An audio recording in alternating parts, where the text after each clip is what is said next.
Di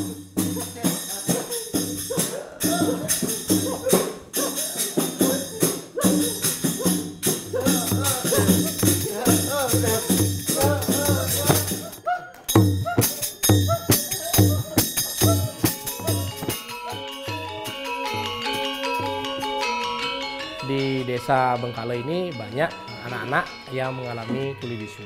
Karena selama ini kan tidak ada yang menampung anak-anak itu, sehingga banyak yang dulu-dulu itu belum ke sekolah, belum tahu baca tulis. Gara-gara tidak bisa mendengar, kadang-kadang aspirasi mereka itu tidak bisa tersalurkan dan tidak bisa tersampaikan.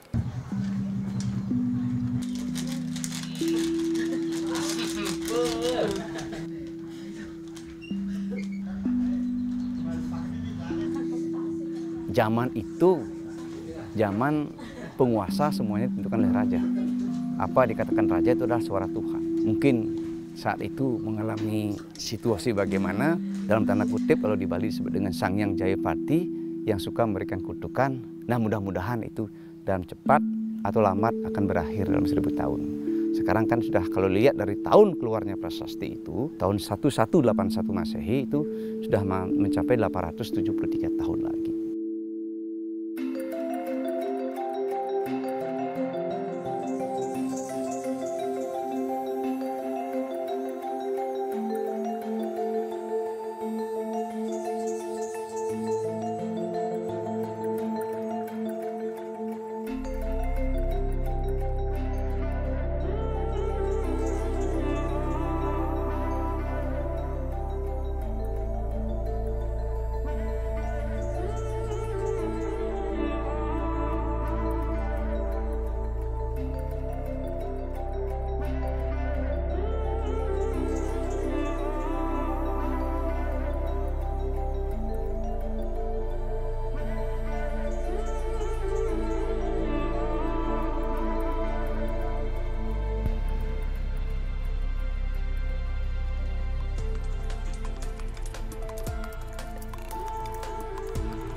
Desa Bengkale memang identik atau lebih dikenal dengan sebutan Desa Kolok. Kenapa begitu? Karena memang banyak penduduk kami di Desa Bengkale ini penyandang tuli bisu.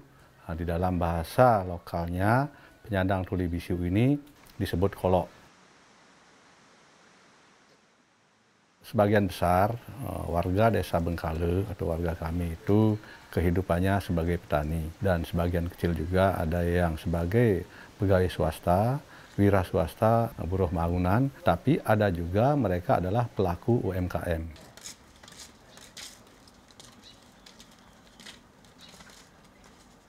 Kalau melihat jumlah atau persentase secara keseluruhan, jumlah penduduk Desa Bengkale itu sebanyak 2.986 dengan 980 kakak, di mana dari jumlah penduduk tersebut ada 42 jiwa sebagai penyandang tuli bisu atau kolok dan 11 kakak jumlahnya kalau dihitung kakaknya. Kita tidak bisa prediksi kelahiran mereka, artinya kelahiran daripada kolok ini, tapi dari proses kelahiran itu rata-rata memang tergantung perkawinan mereka. Kalau ada warga kolok yang menikah, itu ada kemungkinan terlahir warga kolok juga. Kelahiran kolok itu tidak mutlak terjadi daripada perkawinan antar kolok dengan kolok, namun bisa saja terjadi antara perkawinan ibu normal dengan bapak yang normal. Nah, ini yang membuat para peneliti itu agak kebingungan untuk memberikan kesimpulan penyebab daripada kelahiran kolok di Desa Bengkale ini.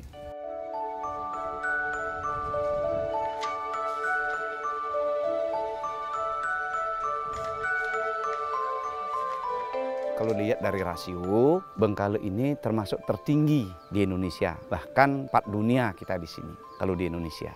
Ya pertama kan Venezuela, Israel, Meksiko, dan keempatnya Indonesia, yaitu di Bengkale.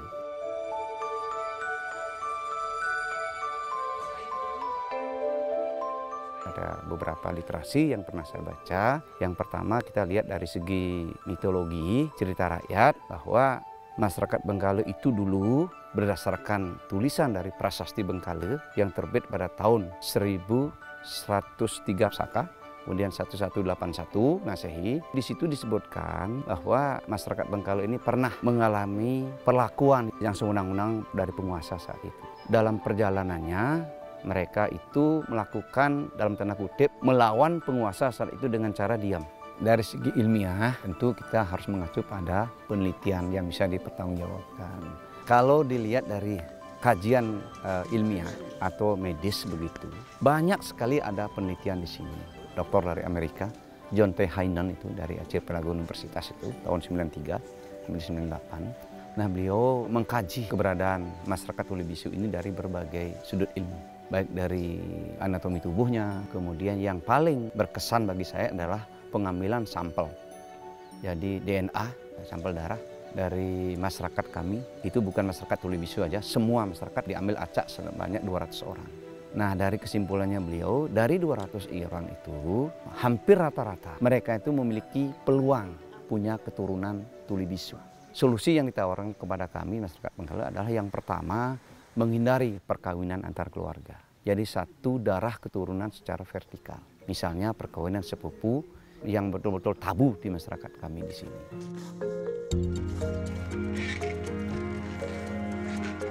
Nah, oleh karena itu disarankan begitu melakukan perkawinan dari luar desa, dari luar keturunan, dalam arti turunan keluarga secara vertikal.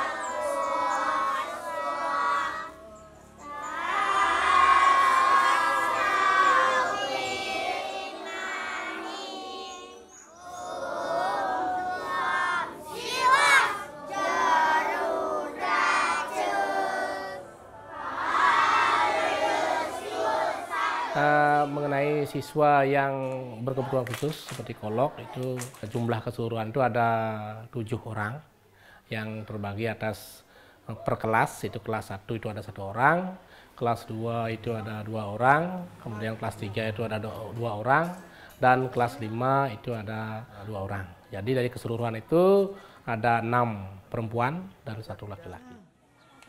Bisa, ya, belajar. Pakaian pramuka coklat, bawa juga tas. Karena selama ini kan tidak ada yang menampung anak-anak itu, sehingga banyak yang dulu-dulu itu belum sekolah, belum tahu baca tulis. Sehingga dengan adanya kondisi seperti itu, maka niat itu muncul dari mungkin tokoh masyarakat, kemudian untuk membangun sekolah ini, untuk mendirikan sekolah inklusi ini, kemudian agar anak-anak tersebut juga mendapatkan pendidikan yang sesuai standar pendidikan yang di secara nasional itu sudah.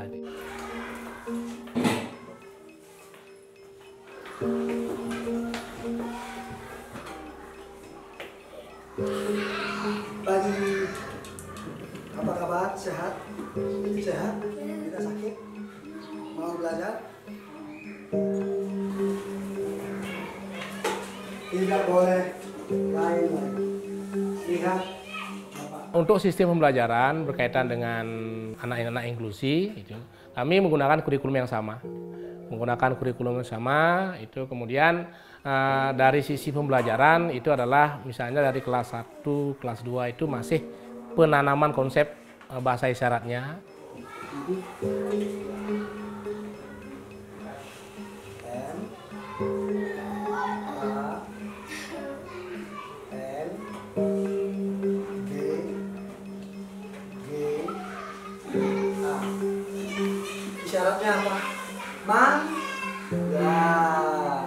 Kemudian setelah menginjak ke kelas lebih tinggi, kita baurkan dengan siswa reguler. Sehingga antara siswa ini nyambung dia. Artinya satu paham dah tentang materi pelajaran yang akan disampaikan. Kemudian di samping itu juga guru yang memahami tentang inklusi juga ikut memberikan pemahaman konsep terhadap materi yang diberikan.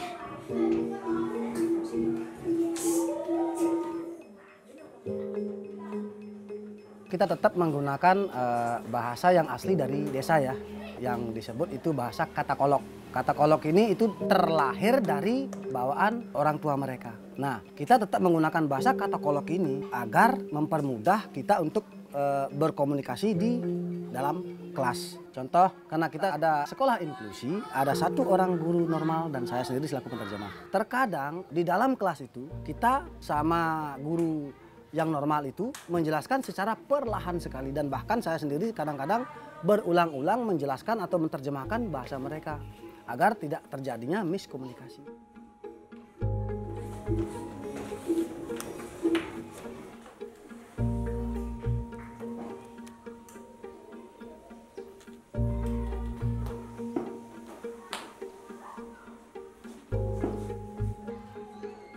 Untuk di desa Bengkale, kalau huruf abjadnya itu tidak punya. Kita copy paste dari berbagai negara. Ada Bisindonya, ada CB-nya, ada internasionalnya. Itu kita copy paste. Tapi kalau sebutan angka kita punya. Itu pun sampai jutaan. Contohnya pertama, Bapak mau kemana? Atau Bapak mau kemana? Contoh seperti itu. Nah, kadang-kadang bisa dibilang Bapak. Bapak. Kalau di internasional Bapak. Juga bisa dibilang Bapak. Ibu. Contoh seperti itu. Langsung ke kata.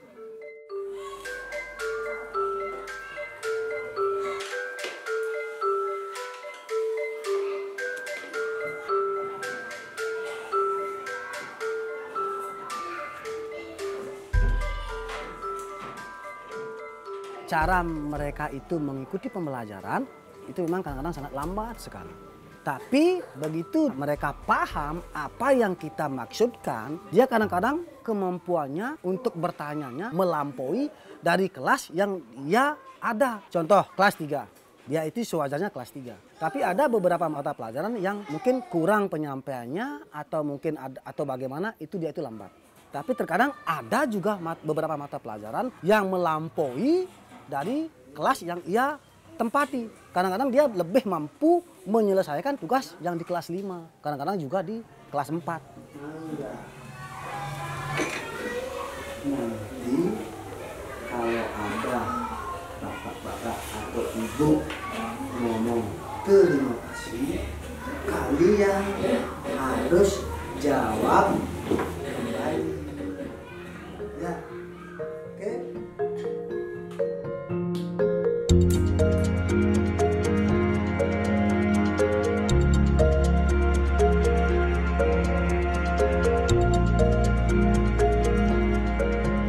Untuk mau sekolah ke SMP atau ke SLB, kendala kita yang hadapi di desa itu rata-rata mereka itu terbentur dengan faktor ekonomi. Faktor ekonomi ini memang sih dari pihak pemerintah menyediakan sekolah SLB yang ada di kota. Untuk mengakses itu kurang lebih mungkin dari desa Bengkale itu mungkin sekitar 35 atau 30 menit. Dari sekian menit itu setiap hari kan harus menghabiskan kadang-kadang bensin kan. Masukan, kemudian pembahasan berkaitan dengan masalah-masalah yang dihadapi oleh anak-anak dalam proses pembelajaran.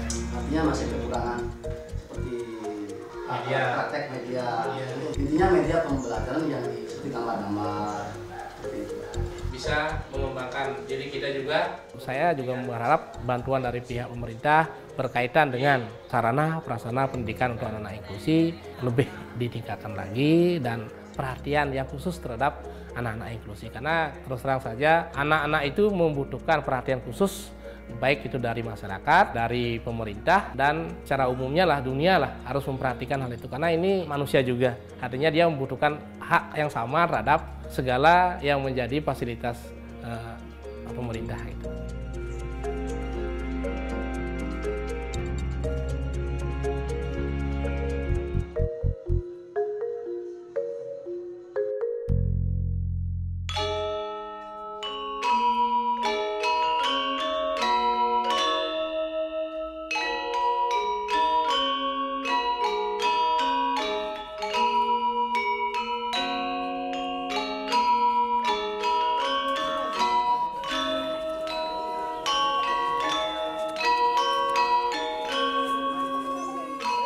Perlakuan yang berbeda itu ada, tapi bukan diskriminasi.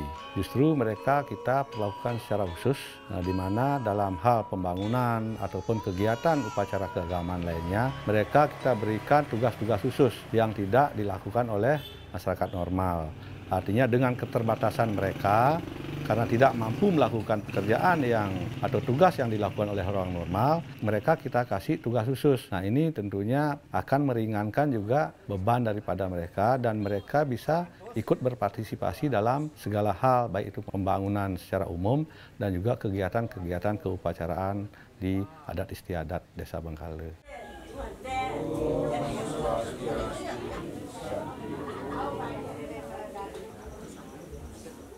Mereka itu memang kita perlakukan istimewa, artinya tidak kita kenakan wajib urunan istilahnya kalau di desa, dan juga mereka tidak kena syarat perlengkapan upacara agama.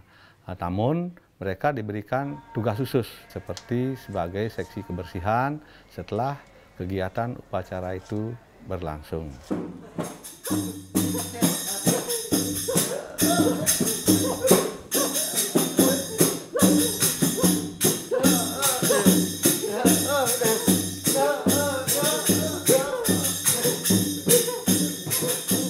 Makna dari tarian ini istilahnya jadi menyatukan orang normal dengan yang tuli bisu, dinamakan Janger Kolok Bengkale.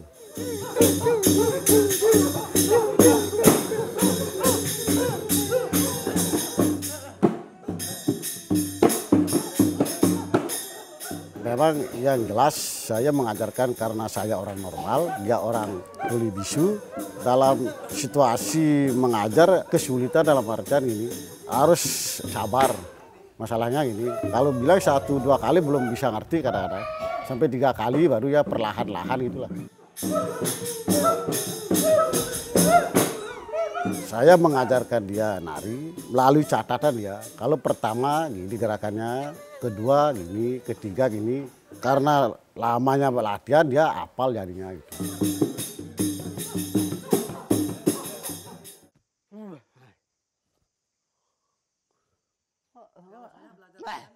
Sangat gampang. Kenapa?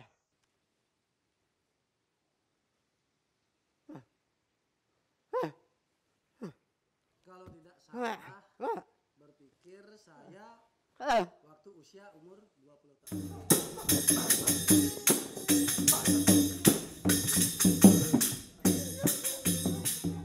Untuk gerakan Janger Kolok Bengkale ini, dia selalu melihat saya dengan aba-aba, satu dengan mata, kedua dengan gerakan saya. Kalau saya menaikkan tangan begini, istilahnya dia mulai.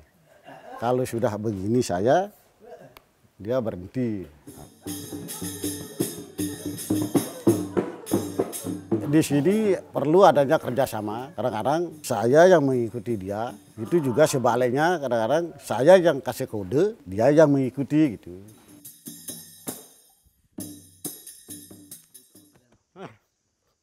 Perasaan saya sangat senang dan bangga.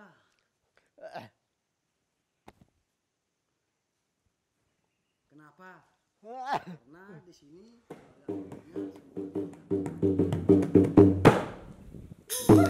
Itu Itulah kenapa orang atau wisatawan itu tertarik. Dengan keterbatasan mereka, tidak bisa mendengar suara gamelan dan juga mereka tidak bisa bernyanyi karena tidak bisa bersuara, namun mereka mengeluarkan suara khas mereka yang bukan nyanyian, dan juga mereka memakai kode-kode tertentu mengimbangi gamelannya itu, sehingga mereka bisa berganti gerakan dengan serentak, kemudian bisa melakukan variasi-variasi tertentu. Nah, inilah uniknya, ini yang menjadi daya tarik dan juga membuat heran tamu-tamu yang datang kenapa dengan keterbatasan mereka itu mereka bisa melakukan itu. Apabila ada tamu, baik itu tamu lokal ataupun tamu asing yang datang ke Desa Bengkale, di mana ini jelas akan berpengaruh kepada peningkatan taraf perekonomian mereka.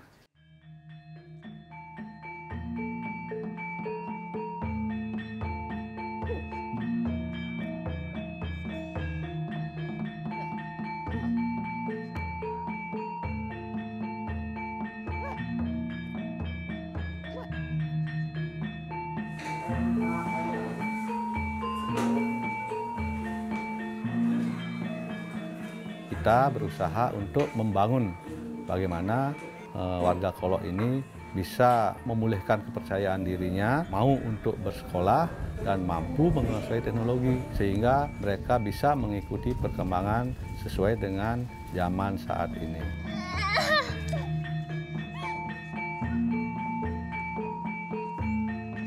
Kalau saya sudah yakin sekali dia bisa bergabung dengan orang-orang normal. Anggap orang Desa Bengkale juga dia sudah tidak dianggap tuli bisu gitu. Yang penting dia sudah berbaur bisa dengan masyarakat normal. Kesehariannya begitu.